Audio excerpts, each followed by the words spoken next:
Cambodia has extradited Li Xiong, a figure accused of being a major online fraud kingpin and a key member of the criminal network led by Chen Ji, to China for investigation and legal proceedings. This case once again highlights the growing severity of cross-border cyber fraud and money laundering activities in Southeast Asia, while also reflecting the increasingly close cooperation among countries in combating high-tech crime. China Central Television, CCTV, broadcast footage showing Li Xiong being escorted by police officers as he disembarked from a China Southern Airlines aircraft following his extradition from Cambodia. In the video, Li appeared with a nearly shaved head, handcuffed, and under heavy police guard. The images were widely circulated in Chinese media, underscoring both the seriousness of the case and Beijing's strong stance in its ongoing crackdown on online gambling and telecom fraud. According to China's Ministry of Public Security, Li Xiong is suspected of playing a central role in a large-scale cross-border gambling and fraud organization. Preliminary investigations indicate that the network operated across multiple countries, leveraging advanced technologies and electronic payment platforms to carry out scams, launder money, and organize illegal online gambling activities.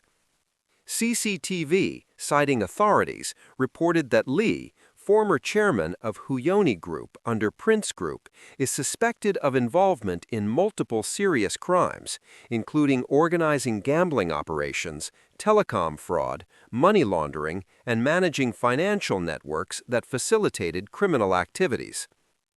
Cambodian authorities stated that Li Xiong was arrested within the country and later deported at China's request after a months-long joint investigation between the two nations' law enforcement agencies. The extradition is seen as a direct result of close cooperation between Cambodia and China in tackling cybercrime and online gambling, which have become pressing regional issues. A spokesperson for China's foreign affairs emphasized that combating online gambling and cyber fraud is a shared responsibility of the international community, given the transnational nature of these crimes and the widespread harm they inflict on victims across different countries. Notably, earlier in January, Chen Ji, the founder of Prince Group and the alleged leader of the network, was also extradited from Cambodia to China.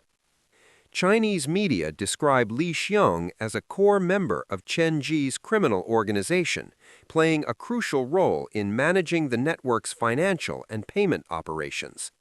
CCTV portrayed Li as a key figure responsible for electronic payments, fund transfers, and handling illicit financial flows generated from fraud and online gambling. He is currently subject to coercive legal measures under Chinese law, while authorities continue to expand their investigation. One major factor drawing international attention to the case is the role of Huione Group. The U.S. Treasury's Financial Crimes Enforcement Network, FinCEN, identified the company in May 2025 as a primary money laundering concern. According to its report, the group facilitated more than $4 billion in illicit transactions between August 2021 and January 2025. These transactions were allegedly linked to online fraud, illegal gambling, human trafficking, and various other financial crimes. The scale, amounting to billions of dollars, reveals the vast financial infrastructure underpinning transnational scam operations. Following its findings, FinCEN imposed strict financial sanctions on Huione Group. U.S. financial institutions were prohibited from maintaining accounts for the company or processing any related transactions starting in October 2025. This move was seen as a decisive effort to disrupt money laundering channels and sever the financial lifelines of online scam networks. In recent years, Cambodia has emerged as one of the world's hotspots for online scam operations. Numerous transnational criminal groups have established fraud centers there, often operating out of large compounds, casinos, or special economic zones. Initially, these groups primarily targeted Chinese-speaking victims, particularly Chinese nationals, through schemes such as impersonating law enforcement, prosecutors, or investment advisors, as well as romance scams.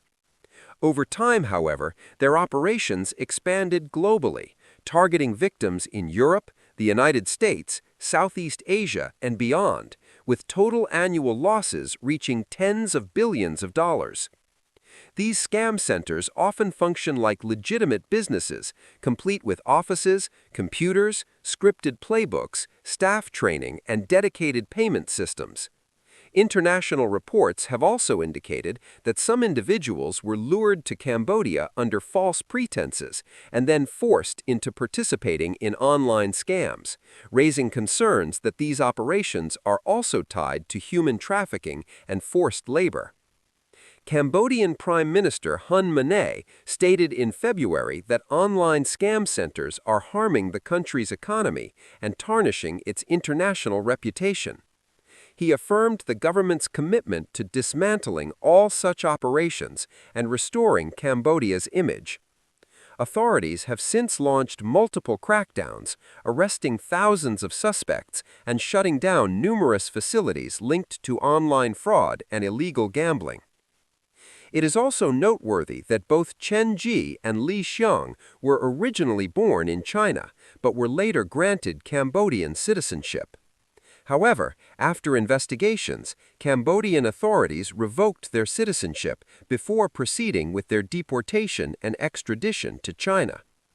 This move underscores the seriousness of the case and Cambodia's determination to address individuals accused of involvement in financial crimes and online fraud. Cambodian officials have further pledged to shut down all online scam centers by the end of April. This represents one of the most aggressive crackdowns to date. However, experts caution that completely eliminating such networks will be challenging, as they often relocate to other countries when faced with enforcement actions or shift entirely to online operations to evade detection.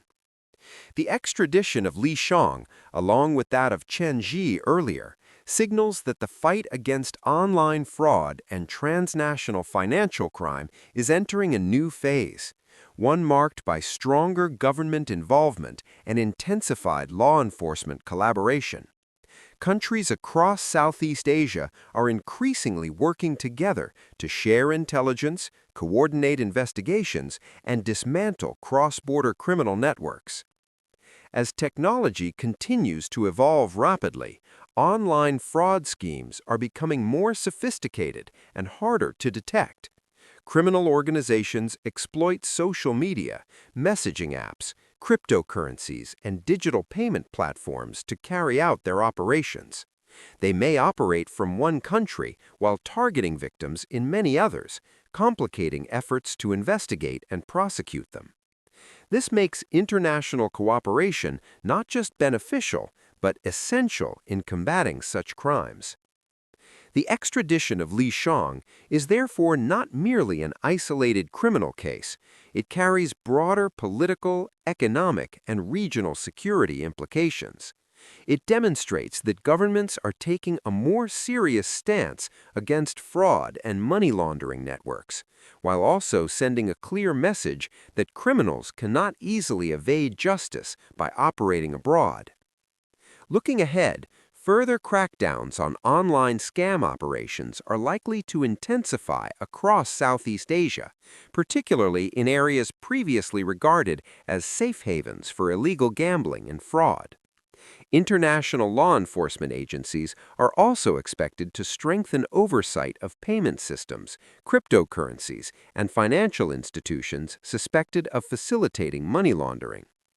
In conclusion, the extradition of Li Xiong marks a significant development in the global fight against online fraud and cross-border financial crime.